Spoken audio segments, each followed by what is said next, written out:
Hey there, and welcome to my channel. My name is Crafty Kathy, and I'm so happy and thankful that you stopped in to craft and spend a little time with me today. We're doing vintage Halloween, and let's jump in.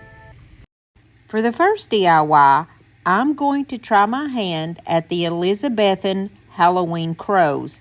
Now, I have had these guys saved in my Pinterest feed for years, and today is the day it's time to do it. I ordered my crows from Temu, and I think I only spent they were under $1.50, I'm pretty sure, and they actually look pretty decent for the price that you pay. Now, they have two little wires on their feet, which will help them to stand up, and I ended up buying two. I'm going to show you guys the picture that I have in my Pinterest feed, and I just about bet that you'll be like, oh yeah, I know exactly what she's talking about. They have a very vintage vibe, and you guys know that that's right up my alley. Most of the time you see these little guys wearing like a little dunce hat is what I call it, like the little troublemaker in the classroom, and you can make their little ruffles for their collars with these crepe streamers, which is what I'm going to use. Or I noticed that the lady that created that one made one of the little ruffles from a book page. They're very easy to make. I only found black and white at the Dollar Tree. They didn't have any orange, but that's fine. We're just going to thread up a little needle really quick, and I laid my black and white on top of each other. All we're going to do with this is go right in the very center here, and you're going to go in one side and out the other. I'm not exactly sure what this is called when you do it this way. I'm thinking it has a name, but you're just kind of fanning your needle under and then on top. And then you go underneath and on top, underneath and on top. And all the while, what you are doing is creating a little ruffle effect, and you can make it as tight as you want it or as loose as you want it. It's all up to you and what your taste is. Now, I'm going to show you really quick how I went through here. I would like to let you know that I used a large, big old fat needle, and that was not necessary at all. It's just the first one that I grabbed. I honestly think it would be so much easier if I would have stuck with just a regular size, like small needle. You can get little sewing kits at the Dollar Tree for $1.25, and that's what I would suggest that you use, because really, probably the smaller the needle, the better it's going to look. And I just had a little bit of trouble every once in a while trying to get this big old needle to, get inside and make them as small as I wanted them. But hopefully you can just kind of see by what I'm doing here about how far I went. There's really no rhyme or reason to this. You just do it, and I promise you it's going to look good in the end. And I want to take just a really quick moment to welcome you guys to my channel. I am so glad that you stopped in to spend a little time with me today. If you haven't subscribed to my channel yet, I would love for you to do that and just join me on this crafting journey that I'm on. Let's do it together, guys. And if you do enjoy this video and get some kind of inspiration out of it, please hit the like button. And I'd love for you to leave me a comment, because those things really help my channel out tremendously. And also, to be a subscriber is totally free. You just hit the red subscribe button and you're in the family. So what I'm going to do is just go kind of right in the center here. And I just tied mine together. I just made like a couple of little knots there. Oh, I forgot. I did. I cut mine down because I felt that the streamer was just too much. The crow's neck is so tiny, and it all depends on what size crow you get. You may like the thicker ruffle, but I felt that mine needed to be cut down, so that's exactly what I did. Also, when you do tie these up, you can tie it tight enough to where the little ruffles are very tight, and it doesn't look like he's being smothered by his collar, I kind of pinched mine together here with my fingers because it created the look that I personally liked. I was able to get a little bit of the white and you can see the black, and that's exactly what I was going for. Basically, what you're going to do is just keep kind of fluffing your little ruffle and fooling around with it until it gets to be the shape that you want it to be. And I really like the way that these pinking shears make things look, especially when I'm doing vintage Halloween. If you'll notice, if you go through Pinterest and you get inspired by any of those pictures, like you can see that a lot of the stuff that they made, the true vintage Halloween, had the little cuts like that. And so I do like these pinking shears. I got mine off of Amazon, and they are linked in my Amazon store in case you want some. They were super cheap, and you don't have to have anything special, just some little pinking shears, and it'll be great. But I just kind of fooled around with my ruffle until it was the way that I wanted it.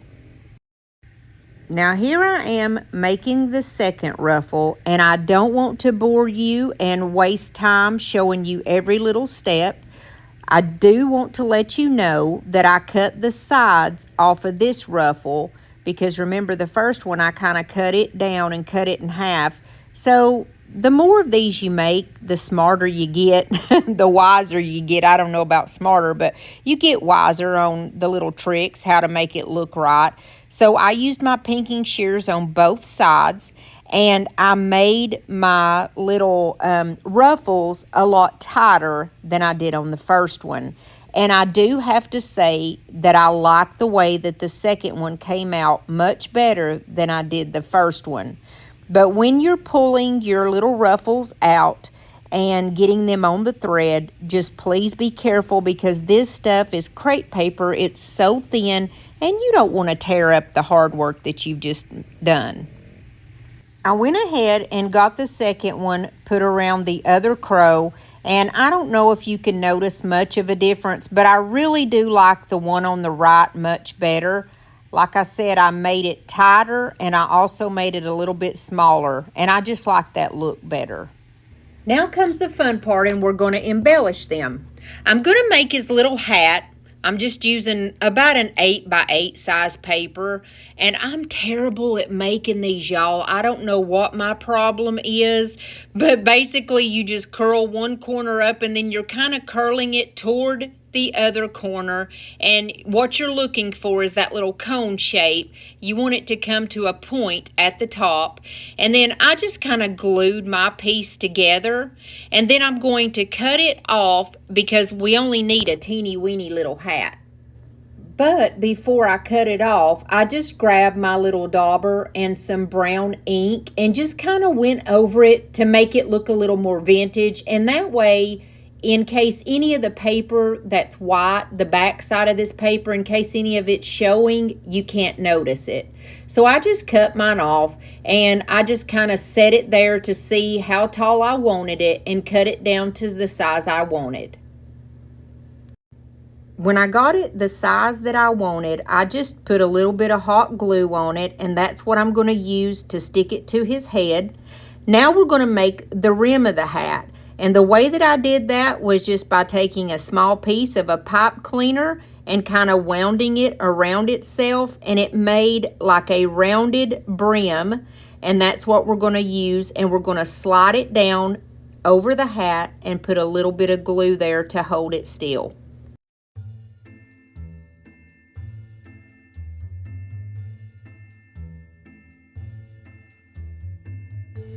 I wanted to add something to the top of his hat. Generally, you see like a pom-pom up there or something of that nature, but I wanted to put my own Crafty Cathy spin on it. So I found these little picks. They're just like little orange foamy balls that you would normally like put in a floral arrangement or something. And I'm just going to stick this right on top of his little hat, and it just went perfectly, the whole color scheme and the whole look of it.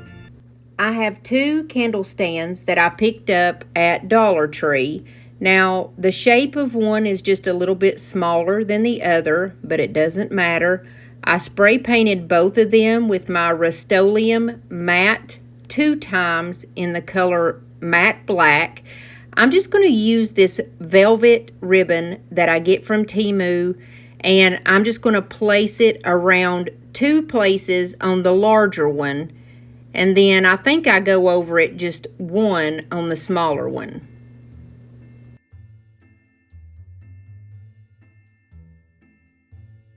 Now I'm going to make a rosette for this larger one, and I'm going to speed this up, but if you need a little bit more help on making a rosette, I go into better detail on one of my last videos. I'll link it down below. Basically, all that I do is I cut 2 strips of paper here that are from Hobby Lobby. I do 2 of the strips and I cut them at 2 inches wide, and all you're going to do is fold it back and forth like a fan.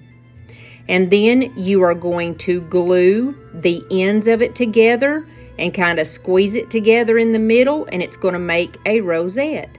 Now, the way that I like to do mine is whenever I squeeze it all together, I put a little bit of glue right in the very center because I feel like it helps it just hold on better and you can't see it anyway. And if you want to make a smaller rosette than I did, you can make yours where it is like 1 inch wide instead of 2 inches wide, and your rosette naturally is going to be smaller. But see what I mean by when I kind of squeeze it together in the middle, I just put a little drop of hot glue there, and that way it holds on really well. Once I made this rosette, I realized that it was too big for the candle stand, so I just took my pinking shears and cut it almost kind of like in half of what it already was. Now, I don't recommend doing it this way because it could have looked better. It still looks okay, I have to add that, but if I would have done it smaller in the first place, it probably would have looked better. So I'm just going to glue this right in the center of my candle stand, and then I'm going to grab some of those DIY stickers from the Dollar Tree. They're little wood pumpkins and wood bats and that type thing. I'm going to use the little bat and put it right in the middle of my rosette.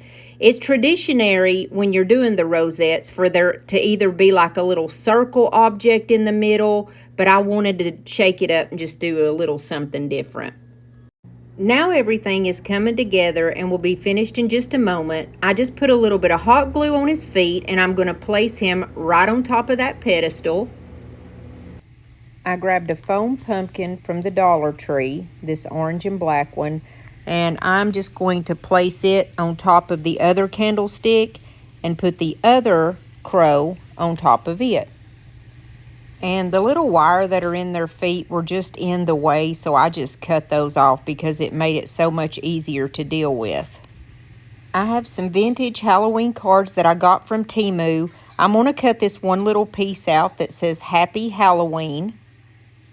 Before I do anything with that little Happy Halloween sign, I'm going to grab some of this super moss. I get this at Hobby Lobby, and I like this so much better than I do the stuff from Dollar Tree because it's a little bit stiffer, and definitely for Halloween, I think it just looks so much better.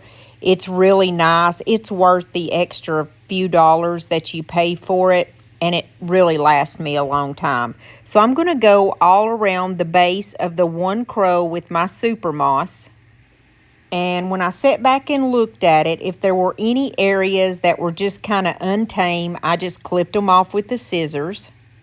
He's pretty much finished off. I'm going to take this purple moss that I got at the at-home store last Halloween, and I'm going to place it all around the other crow and my little sign that says Happy Halloween, and I'm going to pop a little vintage Crafty Kathy bow right on the top of her head.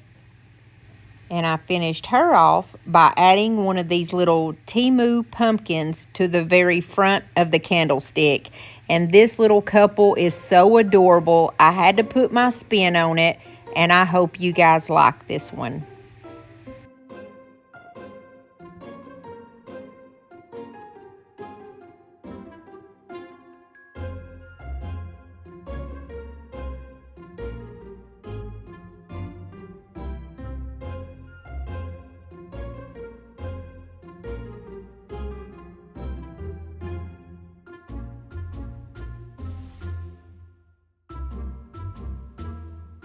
For DIY number 2, I'm going to make the cutest little, I guess you could say they're like little vintage thread figurines almost. I see these all over Pinterest too, and I will show you the inspiration picture for those.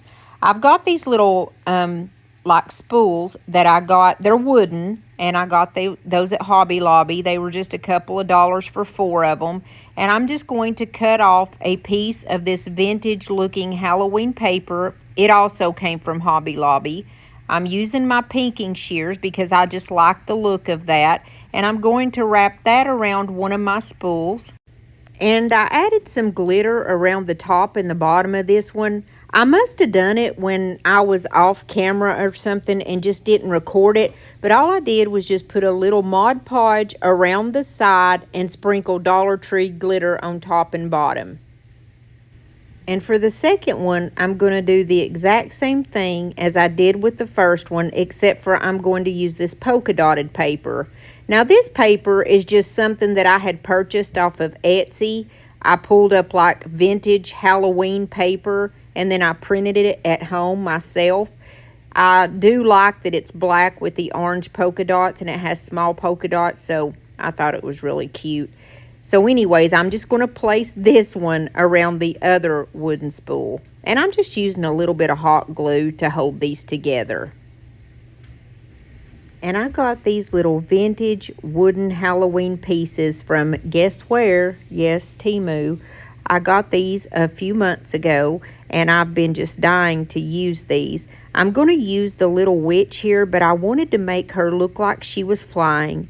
So what I decided to do is just take some of the Dollar Tree wire, and I'm going to place that on the back of her and stick it coming off the spool. That way she looks like she's flying. You know that the Dollar Tree wire is really thin, so the way that I got this to work was just to glue the wire to the back of the witch, and then I just took a very small piece of that Halloween paper that I just used and placed it over the wire and glued all of that together, and it just creates a better bond, and now she can stand up exactly how I want her to. What I did was just place a little bit of hot glue down the side of the wire, and I held it there for a few moments so that she would be exactly positioned the way that I wanted her to. And then once that glue cooled down, I added just a little bit more down inside the spool for stability. I'm going to take some of this vintage tinsel. It's like a ribbon that I get from Temu, and it's going to go just around the very top part of that spool.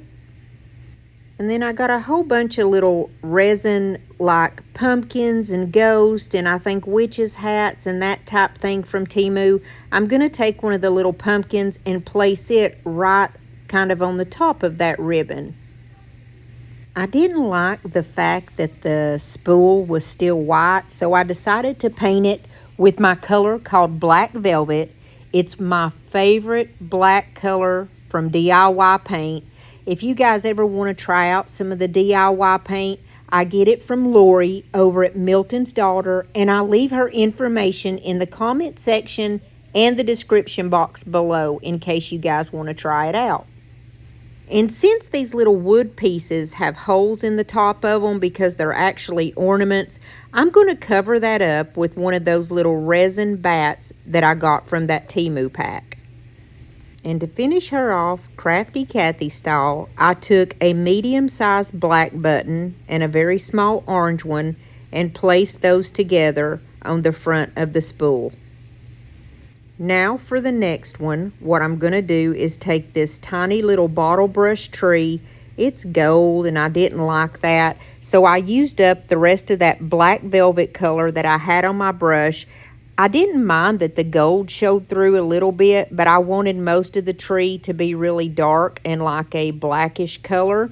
So I just painted over it, and I'm going to place it on the side almost of the spool. And I'm going to use the other little ornament that has a little witch on there. I'm going to place her kind of catty corner, and then I'm going to put the tree over to the right side of her. That way it's not going to block our view of this beautiful little witch because she has a little tiny badger with her. I'm going to take one of those little resin pieces that's a spider and place it down on the front part of the spool. And then I have these little necklaces that I got from the Dollar Tree, and they are orange and black and purple little pumpkins. I'm going to cut a couple of those off, and I'm going to place those right beside the tree just for a little bit of added interest. And to put the finishing touch on this one, I'm just going to use one of these little orange beads that my daughter makes necklaces with. I'm going to glue it down behind the two little pumpkins so that I can set this little resin piece that is a kitty cat on a pumpkin on top of it. And here's the inspiration piece. They're asking $28 for it. And here's my pieces. I hope you like them.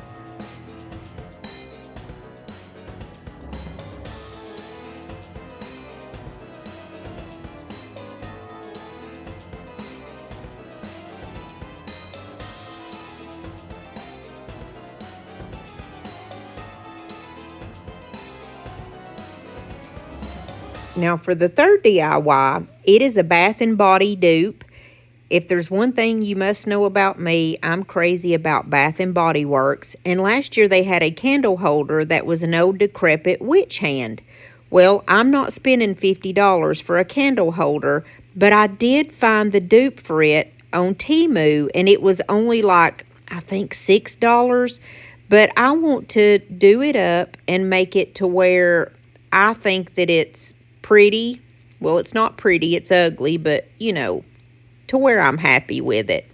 The first thing that I did was I just got my little brown ink and I'm going all around it because I wanted the hand to look decrepit and old because it was just too stark white for me. Well, I didn't think that that was enough with the ink, so I moved on to some Waverly wax. I put that all over it with a napkin, and then I just wiped off the excess, and I still wasn't happy with that. So the thing that did the trick was my pentart antique wax. This is the antique wax that I get from Lori at Milton's Daughter. To me, it's the same thing as Rub and Buff. I actually like it a lot better. And the antique wax has a little bit of a different formula than the bronze and the wax paste that I use. It is a thicker formula, I guess you could say. I just rubbed it all over the hand and I barely wiped any of it off. It looks like I'm wiping a lot off, but trust me, I didn't want to take much of it off of there. Now we got to do something with her sleeve. As you see, it's just a regular black one, and I had several different Halloween fabrics that I got last year at Dollar Tree, and these are out again this year. I decided to use the one that has the bats and spiders on it because it just seemed like it was the most fitting. I measured out the amount that I needed, and I made a small cut with my scissors, and then I would rip it with my hands, because that way it's going to rip straight across, because Lord knows I can't cut a straight line in fabric if my life depended on it. So what I'm going to do is just go across. I'm going to add a little bit of hot glue to hold the edge on, and then I'm going to go all the way around and glue the sleeve down.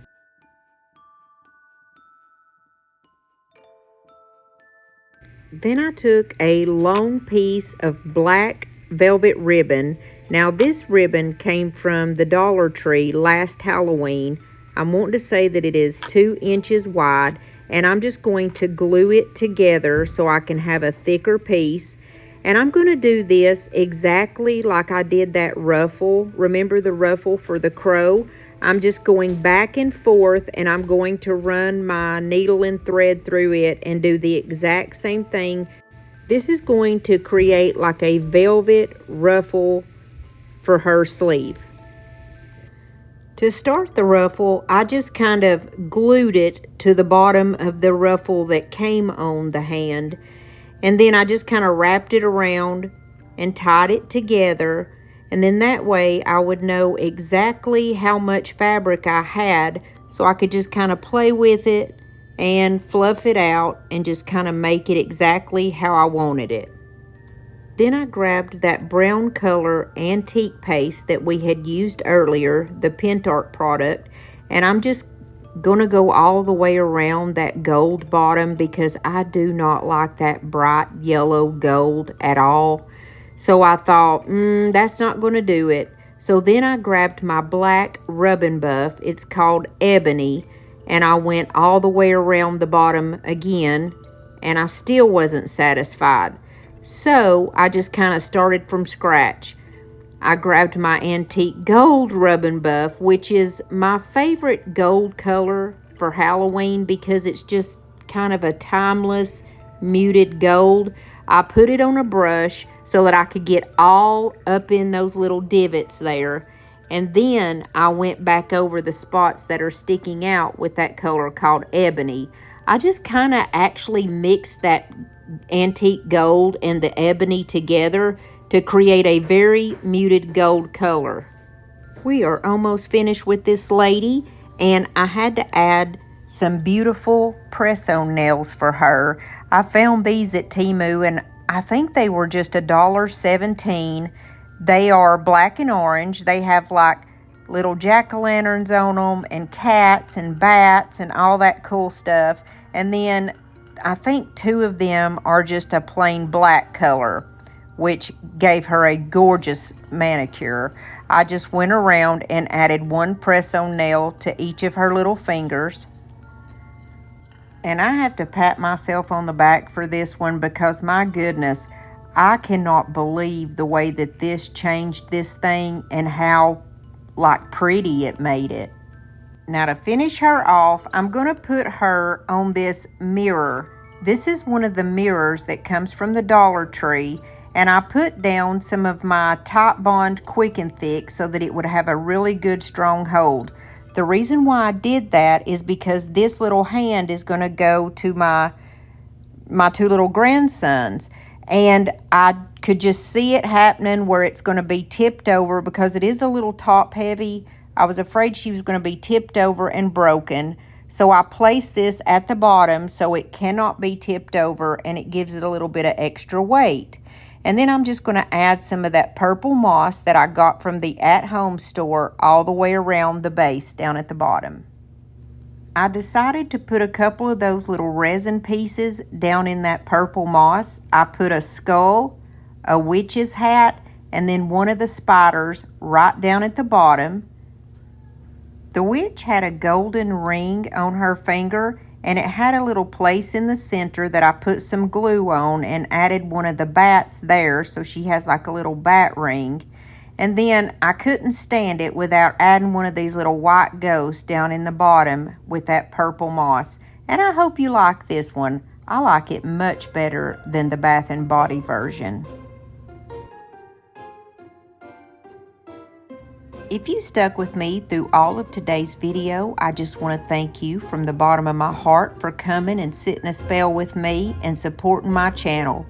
Don't forget to hit that like button if you did enjoy this video. Also, leave me a comment. If you're not much for leaving a comment, leave me a heart emoji because those things really help out my channel. And my goodness, please subscribe and become a part of our family. We would love to have you. My videos are every Monday and Thursday at 7 o'clock Eastern Standard Time.